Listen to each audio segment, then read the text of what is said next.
Big Pharma's hiding this herb from you. Before I tell you the herb, 80,000 chemicals a day is what the average American breathes in.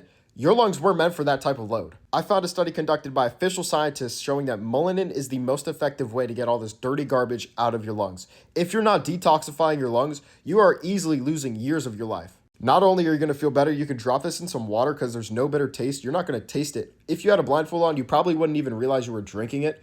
If you don't check it out with the link down below, you're easily costing yourself years.